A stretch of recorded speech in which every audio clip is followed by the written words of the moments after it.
আওয়ামী লীগের কার্যক্রম নিষিদ্ধের পর তাদের নিবন্ধনও বাতিল হয়েছে।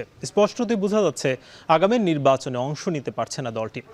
অন্যদিকে জাতীয় পার্টিও এক প্রকার রাজনীতি থেকে ছিটকে পড়ছে। এখন বড় প্রশ্ন, আগামীর জাতীয় সংসদ নির্বাচনে বিরোধী দল কে হচ্ছে? আজ আমরা ভোটের ট্রেনের সব বিষয় নিয়ে আলোচনা করব। সঙ্গে আছি নাজমুস সাকিব। আজকে রাজনৈতিক দলগুলো বিভিন্ন জায়গায় কথাবার্তা বলেছেন। আমরা দেখে আসবো শুরুতেই কে কি বললেন। বিএনপির বেশ কয়েকজন নেতা কিন্তু আজকে কথা বলেছেন। শুরুতে দেখে আসবো আমির খসরু, যিনি বলেছেন যে নির্বাচনের মাধ্যমে গণতান্ত্রিক অর্ডার ফিরিয়ে আনতে হবে। অন্যদিকে বিএনপির আরেকজন নেতা বরকতুল্লাহ বুলু, তিনি বলছেন যে 47, 52, 71 এর মুক্তিযুদ্ধকে অস্বীকার করে তাদের ভোট চাওয়া, এছাড়া যারা মুক্তিযুদ্ধকে অস্বীকার করে তাদের ভোট চাওয়ার কোনো অধিকার নেই তিনি বলছেন। এবং সিপিবির যিনি সভাপতি মোহাম্মদ শাহ আলম, তিনি বলছেন সংবিধান পুনর্লিখন নয়, জাতীয় সংসদ নির্বাচনে সংখ্যানুপাতিক প্রতিনিধিত্ব ব্যবস্থা প্রবর্তন করতে হবে। অন্যদিকে জামায়াতের নিবন্ধন প্রশ্নে সুপ্রিম কোর্টের রায়ের অপেক্ষায় কিন্তু ইসি রয়েছে বলে জানা যাচ্ছে। আজকে এসব বিষয় নিয়ে আমরা আলোচনা করব। আজ আমাদের সঙ্গে যুক্ত আছেন বিএনপির ধর্ম বিষয়ক সম্পাদক রফিকুল ইসলাম জামাল। জামাল ভাই, স্বাগত আপনাকে ভোটের ট্রেনে। আমরা শুরুতেই জানতে চাই যে সাম্প্রতিককালে তো আওয়ামী লীগের যে কার্যক্রম সেটা নিষিদ্ধ হলো, তারপরে তাদের যে নিবন্ধন সেটাও বাতিল করা হলো, কিন্তু এই যে আন্দোলন আওয়ামী লীগের নিষিদ্ধের, সেই আন্দোলনে কিন্তু আমরা অন্যান্য দলগুলোকে একীভূত হতে দেখেছি, কিন্তু বিএনপিকে সেখানে দেখা যায়নি। সেটা আসলে কেন? আপনারা কি দলটি নিষিদ্ধ চাননি?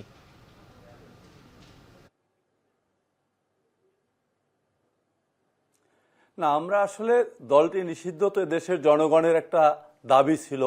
কারণ যারা এতটা স্বৈরাচারী ফ্যাসিজম এদেশে তৈরি করেছিল, আপনি যদি দেখেন সেই আয়নাঘরের কাহিনী, এরপরে এদেশে যেভাবে গণহত্যা তারা চালিয়েছে, একটা গণহত্যাকারী দল যারা এদেশের অর্থ সম্পদ লুণ্ঠন করে বিদেশে পাচার করেছে, তার মতো একটি দলকে আমরা অবশ্যই আমাদের দলীয়ভাবে জনসম্মুখে আমরা না বললেও যেহেতু জনগণের দাবি ছিল, আমরা তো আশা করেছিলাম যে 5 তারিখের পরপরই এই গণদুশ্মন এই দলটিকে নিষিদ্ধ ঘোষণা করা হবে।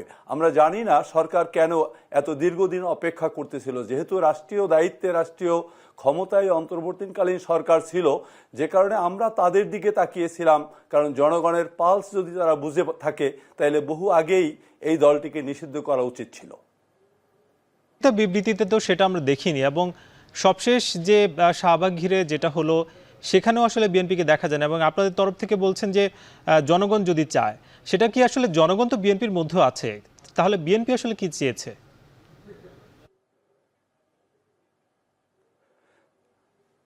না, আমরা এই দলের বিরুদ্ধে বারবারই যখন আন্দোলন করেছি, এই দলকে গণদুশ্মন বলেছি। এদেশের মানুষ যে গণজাগরণ তৈরি হয়েছে, তারা যদি আমরা দেখি 2014 সালে বিনা ভোটে, 2018 সালে নৈশ ভোটে এবং 2024 সালে আমি ও ডামির ভোটে এদেশের জনগণের প্রতি তো এই দলের কোনো আস্থা ছিল না। অথচ বিএনপি এদেশে গণতান্ত্রিক রাজনৈতিক সবসময় চর্চা করে আসছে। আপনি দেখেছেন 1975 সালে জিয়াউর রহমানের নেতৃত্বে বাংলাদেশের বহুদলীয় গণতন্ত্র প্রবর্তন হয়েছিল, এবং 1991 সালে দেশনেত্রী বেগম খালেদা জিয়ার নেতৃত্বে বাংলাদেশে সংসদীয় গণতন্ত্র প্রতিষ্ঠা হয়েছিল। 2008 সালের পরে এই আওয়ামী লীগ সরকার এদেশ থেকে গণতন্ত্রকে যেভাবে হত্যা করেছিল, যেভাবে গণতন্ত্রকে একেবারে জাদুঘরে পাঠিয়েছিল, তখন থেকেই তো আমরা বারবার দাবি করেছিলাম বাংলাদেশে এভাবে গণতন্ত্রকে হত্যা করার একটি রাজনৈতিক দল থাকতে পারে না। এবং আমাদের যে আন্দোলন ছিল, সে আন্দোলন ছিল তো এই সরকারের বিরুদ্ধে, তার উপরে তারা যেভাবে গণহত্যা চালিয়েছিল, সেই হিসাবে আমরা মনে করি জনগণের সরকার যখন ক্ষমতায় আসতো, তখন আমরা সংসদেই এই আলোচনা করে এই দলটিকে অবশ্যই এদেশের জনগণের যে আশার আলো, জনগণের যে প্রতীক্ষা, জনগণের যে ডিমান্ড ছিল, সেই অনুযায়ী আমরা সিদ্ধান্ত নিতাম সংসদে। কিন্তু এই দলটি যেহেতু বলতেছে, বা এই দলটি যেহেতু আমরা দেখতেছি 5ই জানুয়ারি একটি বিপ্লবের মধ্য দিয়ে, একটি আন্দোলনের মধ্য দিয়ে, আমাদের 17 বছরের আন্দোলনের মধ্য দিয়ে ক্ষমতায় আসছে, সেই হিসাবে আমরা প্রত্যাশা করেছিলাম যে জনগণের যে চাহিদা, জনগণ যে 5 তারিখে যেভাবে দেশের হাজার হাজার মানুষ, লক্ষ লক্ষ মানুষ রাস্তায় নেমে এসেছিল, যেভাবে আমাদের গণভবনের উপরে মানুষের যে ঝাঁপিয়ে পড়েছিল, তার থেকে বোঝা যায় যে এই সরকারের প্রতি, এই সরকারের বিপক্ষে দেশের মানুষের জনমত কতটা মজবুত ছিল। সেই অনুযায়ী আশা করেছিলাম যেভাবে 2000 ছাত্র জনতাকে তারা নির্মমভাবে হত্যা করেছিল। আপনারাও আসলে নিষেধাজ্ঞাটা চাচ্ছিলেন। আমরা একটু জানতে চাই, যেমন আজকে ভারতের পক্ষ থেকে বলা হয়েছে যে এই যে আওয়ামী লীগ নিষিদ্ধ, সেটা আসলে তারা উদ্বেগ প্রকাশ করেছেন। কি বলবেন আপনি?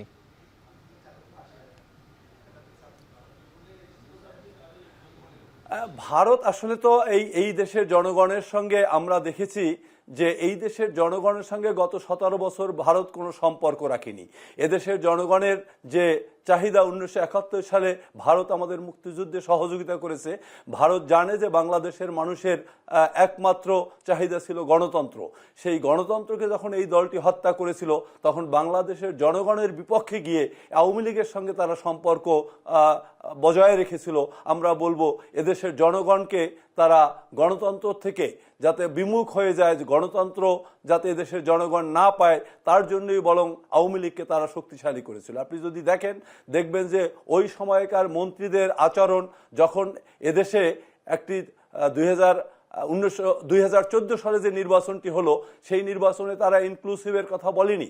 বিএনপির মতো একটি বড় রাজনৈতিক দল এবং অন্যান্য ইসলামিক যে রাজনৈতিক দলগুলোকে কোনোভাবেই আওয়ামী লীগ না নিয়ে যেভাবে এককভাবে একটা বিনা ভোটের নির্বাচন করলো, তখন কিন্তু ভারত এদেশের মানুষের কথা বলেনি, তখন আওয়ামী লীগের পক্ষেই কথা বলেছে। তার থেকে বোঝা যায় বাংলাদেশের গণতন্ত্রের জন্য তাদের আসলে কোনো ধরনের ডিমান্ড বা গণতন্ত্রের জন্য তাদের কোনো প্রচেষ্টা নাই। তারা চায় আওয়ামী লীগ আসলে তারা যেভাবে গত 17 বছর এদেশের সীমান্তে আধিপত্য বিস্তার করেছে, সেভাবেই একটা দুর্বল সরকার চায়। জাল ভাই, আমরা একটা বিষয় আসলে জানতে চাই। আপনারা বলছিলেন যে আওয়ামী লীগ নিষিদ্ধের ব্যাপারে আপনারাও মত দিয়েছেন। সাম্প্রতিককালে একটা বেশ কথা আসছে যে আওয়ামী লীগের সঙ্গে যারা আসলে যেই দলগুলো একতাবদ্ধ ছিল বা জোট ছিল, যে 14 দল, সেই 14 দল এবং জাতীয় পার্টির নিষেধাজ্ঞাও আসলে অনেকে চাচ্ছেন। বিএনপি কি চাচ্ছে?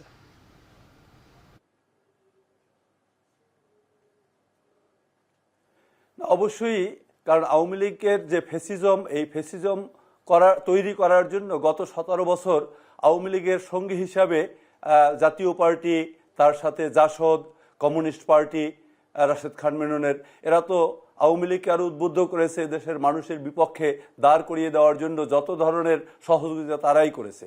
সুতরাং আমরা আশা করি যে গত 17 বছরে যে ফ্যাসিজম তৈরি হয়েছিল, যে গণহত্যা তৈরি হয়েছিল, এই গণহত্যার দায় আপনি দেখবেন যে শেখ হাসিনা পদত্যাগ করার আগেও এই হাসানুল হক ইনুদের সাক্ষাৎকার, তারা এদেশের মানুষের মধ্যে যে কোনো ধরনের গণহত্যার পরেও ক্ষমতায় থাকার জন্য যে প্রচেষ্টা তারা করেছিলেন, তা আমরা স্পষ্টভাবে তাদের বক্তব্য থেকে আমাদের কাছে প্রমাণিত হয়েছে। সুতরাং আমরা চাই এই ধরনের ফ্যাসিজম, এই ধরনের গণদুশ্মন যারা এদেশের মানুষকে গণহত্যা চালিয়ে এদেশের মানুষের উপরে গত 17 বছর এই নির্যাতন নিপীড়ন চালিয়েছে, বাংলাদেশের টাকা বিদেশে লুট করিয়ে নেওয়ার জন্য সহযোগিতা করেছে, এমনকি লুটপাটে অংশগ্রহণ করেছে, তাদেরকে এদেশের মানুষ কোনোভাবেই আগামী দিনের রাজনৈতিক দলের চরিত্র তারা হারিয়ে ফেলেছে।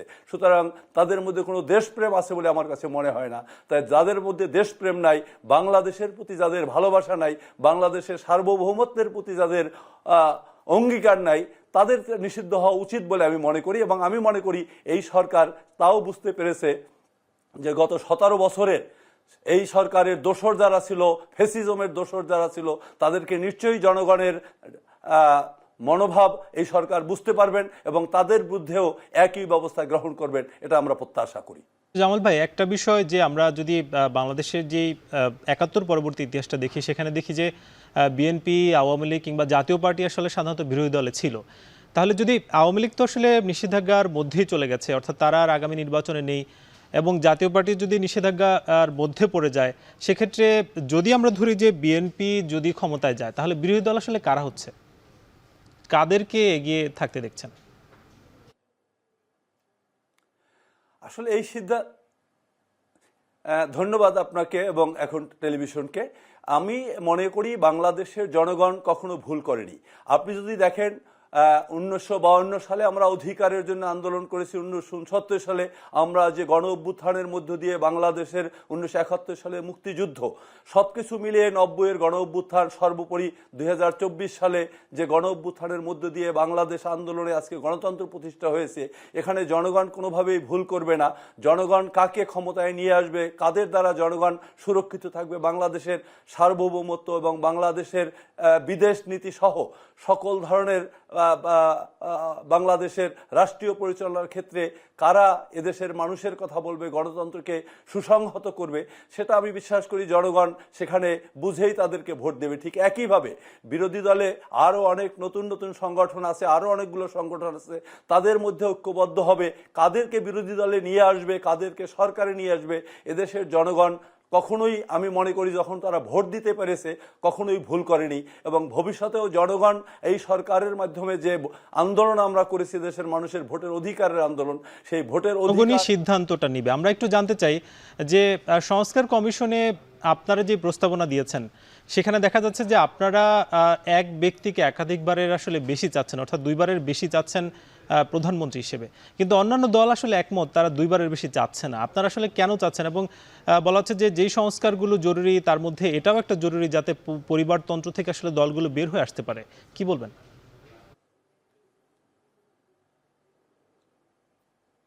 না, আমাদের তো 2বার প্রধানমন্ত্রী থাকতে পারবেন বলা হয়েছে, পরপর 2বার। এটা তো আমাদের মধ্য থেকে পরপর 2বার এবং একটা টার্ম গ্যাপ দিয়ে আবার যাতে তিনি একই ব্যক্তি হতে পারেন, কিন্তু অন্যান্য দল এগুলো চাচ্ছে না।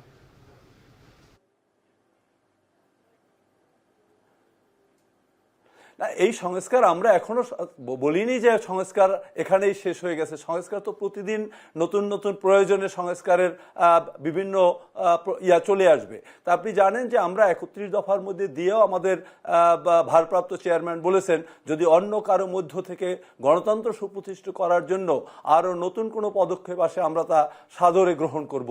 এবং সেই অনুযায়ী বাংলাদেশের গণতন্ত্রকে প্রতিষ্ঠিত করার জন্য, বাংলাদেশের গণতন্ত্রকে মজবুত করার জন্য আমরা সব ধরনের সংস্কারে জনগণের পক্ষে কথা বলবো। আমরা তো বলিনি যে এখনই যে 2বারের বেশি একটা বাদ দিয়ে আবার হতে পারবে। এটা আমাদের এখনকার যে সংস্কার আমরা প্রস্তাব দিয়েছি তার মধ্যে রয়েছে। কিন্তু যদি আমরা সংসদে দেখি যে দেশের মানুষ কোনোভাবেই 2বারের বেশি চাচ্ছে না, কোথাও কোথাও কথা উঠেছে 4 বছর সংসদের টার্ম হওয়া উচিত, সে ব্যাপারে আমরা তো এদেশের মানুষ যেভাবে চাইবে আমরা সংসদে নিশ্চয়ই আলোচনার ভিত্তিতে সেই সিদ্ধান্তই গ্রহণ করব।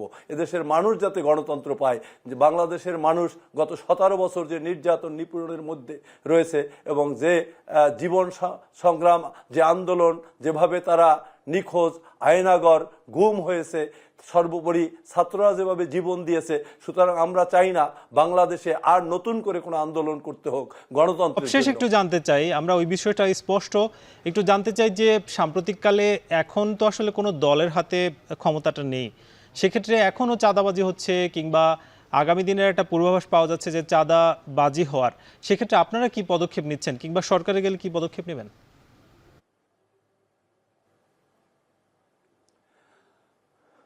যে এখানে একদম আমাদের ভারপ্রাপ্ত চেয়ারম্যান জিরো টলারেন্স দেখিয়ে যেতে বলেছেন। আমরা সারা বাংলাদেশে আপনি দেখেছেন যে বিএনপি একটি বৃহৎ রাজনৈতিক দল এবং এই দলের ছত্রছায়ায় নতুন নতুন একটি আন্দোলনের পরে কিছু লোকজন আসে, যারা এই দলের ছত্রছায়ায় এসে কিছু চাঁদাবাজি করে নাই তা না। আমরা অত্যন্ত পরীক্ষা নিরীক্ষা করে বিভিন্ন জায়গায় আমরা ইনকোয়ারি করে দেখেছি যারা এর সঙ্গে জড়িত, সম্পৃক্ত, তাদেরকে দল থেকে বহিষ্কার করেছি। এবং আমরা বাংলাদেশে কোনোভাবে চাঁদাবাজি সহ কোনো অনিয়ম, কোনো অনৈতিক কার্যক্রম, মাদক, এসব ব্যাপারে আমাদের জিরো টলারেন্স রয়েছে। আমরা মনে করি বাংলাদেশে যদি বিএনপি ক্ষমতা, সেগুলো নিয়ন্ত্রণের জন্য চেষ্টা করছেন। আমরা এবার দেখে আসব সংসদীয় আসন কিশোরগঞ্জ 3, যেটা সংসদীয় আসন 164। তারাইল এবং করিমগঞ্জ উপজেলা নিয়ে এটা গঠিত, যেখানে মোট ভোটার আছেন 4,13,653 জন। পুরুষ ভোটার 2,12,200 এবং নারী ভোটার 2,01,450 জন। তৃতীয় লিঙ্গের ভোটার আছেন 3 জন। আজকের ভোটের ট্রেনে নানা বিষয়ে আলোচনা হয়েছে। আগামীকাল নতুন কোনো বিষয়ে আলোচনা হবে। শুভরাত্রি।